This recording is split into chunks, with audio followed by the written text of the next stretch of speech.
Could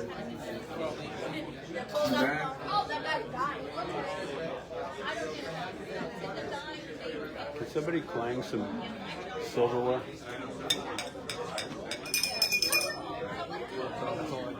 Yeah, that's okay.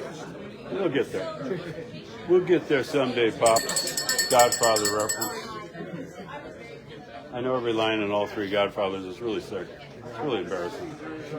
Ladies and gentlemen, we have our next remark from Jim Ostrowski, Libertarian attorney and distinguished author of the past New York State gubernatorial candidate. Welcome, Jim. Thanks a lot. If anybody can't hear me, just wave or say F you or something like that. I'm from South Buffalo. I don't mind salty language. So, you guys hear that there were 257 FBI agents at January 6th? Yep.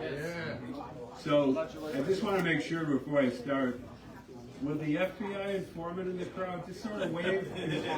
I want to make sure you hear every effing word I say.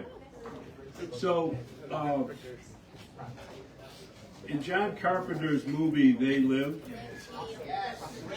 Roddy Piper walks into a bank filled with aliens carrying a shotgun and says, "I have come here to chew bubblegum and kick ass, and I'm all out of bubblegum." Now, I'm not saying that's how I feel right now, but you might think that's how I feel in 15 minutes. Let me give you a more dignified quote. My favorite Shakespeare play is about politics, of course, Julius Caesar. I've quoted it many times, but always at the end of the speech. This time I'm going to start out quoting it. And Brutus says, "There is a tide in the affairs of men which, taken at the flood, leads on to fortune. Omitted, all the voyage of their life is bound in shallows and misery. On such a sea we are now afloat, and we must take the current when it serves, or lose our ventures." Libertarians can write books and hold seminars about how America is declining, and nobody listens. But 2 grotesque murders and a church shooting happen in 1 month, and suddenly everybody gets it. Suddenly people are paying attention and willing to consider other options. As Lenin said, there are decades when nothing happens, and there are weeks where decades happen. Will we take advantage of this moment presented to us by these terrible tragedies, or will we miss yet another opportunity? So what do we do now? Should we vote harder? The last time voting increased American liberty across the board was 1800. The Libertarian movement has chosen to use conventional political strategies and tactics since its modern revival in 1969, and government has grown enormously since then and continues to grow all the time. Why do we continue to use strategies and tactics that have failed and must fail if you look at them realistically and not through beer goggles? My theory is we do politics, and I say we, meaning me, too, because it's a form of entertainment. It's fun. It makes us think we are just like the big boys. It makes us think we are players. We are not players. We are pretenders. We are not at the big dance. We are kids looking into the candy store window. We are deluding ourselves. When are we going to stop being Woody Allen and Stardust Memories looking into the window of a fancy restaurant, watching other people achieve their dreams? We are sitting on the greatest political idea ever, liberty, but are completely on the sidelines of political debate and action. We have only ourselves to blame. We have the greatest political idea of all time, but the worst marketing ever. We have the greatest political idea of all time, but, and I was about to say we have a bad strategy, but we really have no strategy at all. Being stuck at 1% for 50 years is not a strategy. It's a cry for help. It's a political suicide note. People also like conventional politics because it has metrics. Donald Rumsfeld. It's like sports. There is a starting line and a finish line, the election day Super Bowl, and there's a final score. We can at least know how we scored, even if we ignore the obvious lesson of being stuck at 1% of the vote for 50 fucking years. But Jim, what else can we do? There's only two other options. One is violence. Violence contradicts the value of peace implied in the concept of liberty.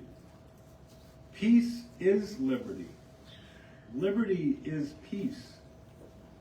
Violence is not an option. There is only one other option. If doing nothing is unthinkable, if violence is counterproductive, and if conventional politics hasn't worked in 225 years, if the movement has been stuck at 1% for 50 years, then we must consider the only other option.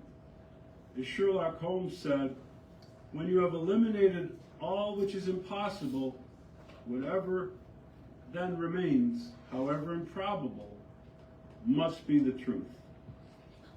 What remains in the interstices of the wreckage of 50 years of political failure and the moral and practical impossibility of nihilistic violence? Drum roll, please. Do we have the bagpipes? The magic elixir that is the panacea for all that ails the ailing liberty movement is direct citizen action. If the liberty movement, led by the Libertarian Party, shifts away from the losing and doomed strategy of electoral politics and its sideshows of lawsuits and lobbying, Larry was kind enough to mention I represented him in that losing lawsuit. Yes, it's true, but you were still amazing. And immediately and radically adopts it as its main strategy, not as its exclusive strategy, but as its main strategy, direct citizen action. It can very quickly assume a command position as change agent in the great wasteland of contemporary American politics, whose most recent failure is the Make America Great Again movement, which has accomplished little but ensure the survival of the progressive state of America for yet another 4 years. Under Trump, government is getting bigger, deficits are rising, the debt is exploding, and there are 7 active, undeclared wars that do not involve our national security, since the last invasion of this country was by men wearing red coats in 1812. For the newbies and the normies, let me define direct action. Politics is indirect action. All 4 forms of politics, voting, supporting candidates, lobbying, and litigation, each involve trying to get someone else to do something. The beauty of direct action is that you yourself choose courses of action that advance your liberty without getting anyone else's permission. And those choices also at the same time incrementally move society towards liberty. It's a win plus a win compared to an endless series of losses over the last 225 years, that is electoral politics.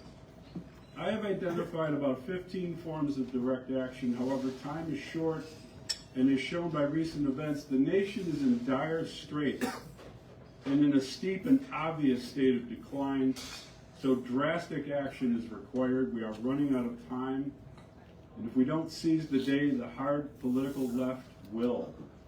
The left, which is totally bankrupt of useful ideas, has outmaneuvered libertarians for 50 years, even though we have a monopoly on the only good political idea in human history, liberty.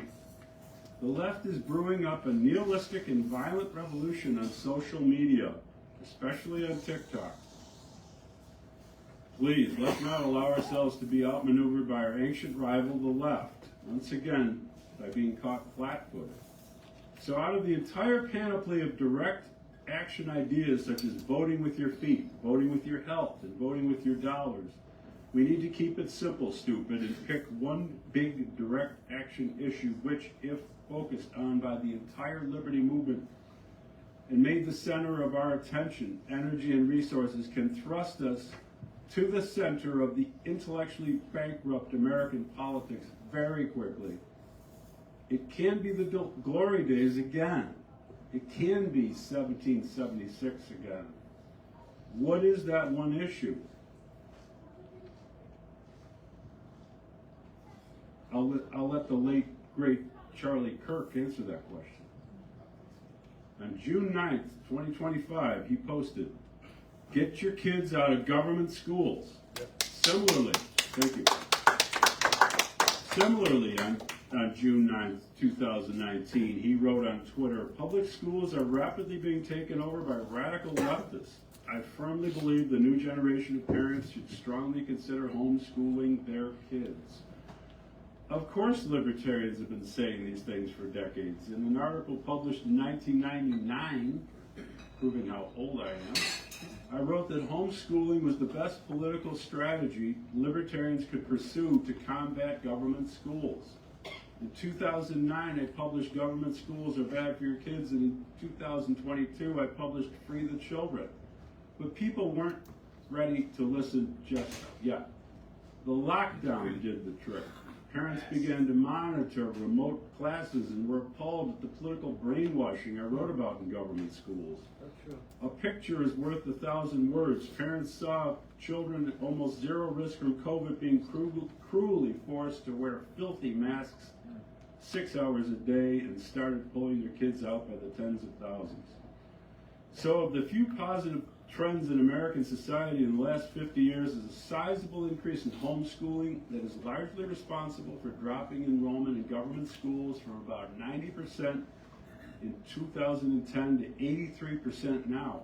As a result, many smaller school districts in blue states such as ours are on life support and good riddance.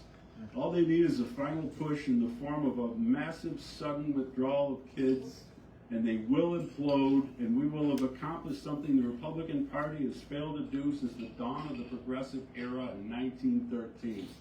Eliminate a major progressive program from American life, the K through 12 government school. With that victory in hand, we can do something the liberty movement has not done in centuries. Take one big win and parlay it into other big wins. To quote the greatest real estate developer to ever win the presidency, "We're going to win so much. We're going to win so much. You're going to be so sick and tired of winning. You're going to come in to me and say, 'Please, please, we can't win anymore.' You're going to say, 'We have to stop winning. We have to let somebody else win for a while.'" A little research never hurt anyone. I've identified several small and struggling school districts in New York that could be the target of a ferocious direct action campaign to convince the remaining parents to flee the sinking ship and free their children. At the same time, we could go in and campaign to lower property taxes in those areas on the grounds of declining enrollment. That would give the parents extra funds to homeschool or privately school their children. It would also start to boost the depressed upstate and rural New York economy. By the way, what is the problem with the roads in this town? Holy Toledo. The liberty movement has largely ignored the issue of strategy and tactics. That must change. One principle of strategy is that you always attack a stronger opponent in his weakest point. The Achilles heel of the progressive state of America is the fateful decision of young parents to send their kids to daytime juvenile detention centers for 13 years. We need to combine the strategy that targets these young parents with an attack on the weakest school districts for maximum impact. Each district we force to close provides fuel to motivate the next assault on the weakest remaining districts. Begin to wrap up. Life is an endless series of obstacles placed in our way to force us to choose whether to fold tent or get stronger. These recent bloody crimes are a wake-up call that something is deeply wrong with our country. We can't reform our way out of this. We can't tinker around the edges of the regime any longer. Gradualism will not work. The Liberty Movement and the Libertarian Party need a big, bold strategy, yes. An impossible dream, yes. A lost cause. We need to go big or go home. We need to lead a broad coalition to trigger a mass and sudden movement out of government schools and towards homeschooling, homeschooling co-ops, unschooling, and private and religious schools if that's your preference. In medicine, when a patient is very sick, only drastic therapies will work. America is a very sick society. And if the church shooting and the subway stabbing and the assassination in broad daylight of a decent young family man trying to have a dialogue with those who disagree with him doesn't convince you of that, no words out of my mouth will be of any use. In September 2025, we need to open our eyes and see what's in front of our face. We're dying. We're bleeding out. We need emergency surgery. I urge the Libertarian Party, the Liberty Movement, and all fellow travelers, including Turning Point USA and Moms for Liberty, to immediately launch a joint national venture, Free the Children, to persuade the American people to pull their precious children out of these daytime juvenile detention centers, these fornicatoriums, these illegal drugstores, these re-education camps that are increasingly driving our young people to madness, despair, and nihilistic violence.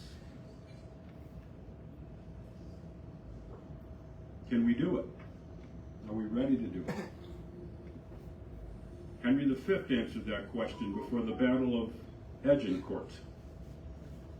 All things are ready if our minds be so.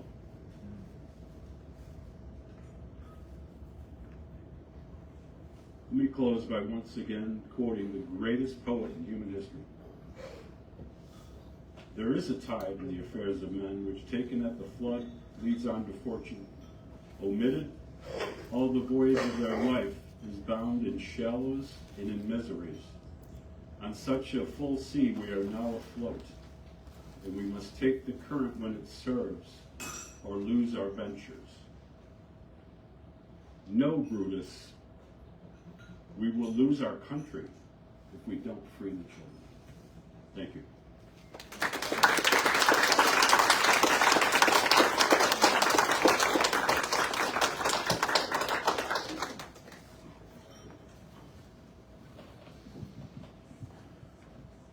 That was excellent.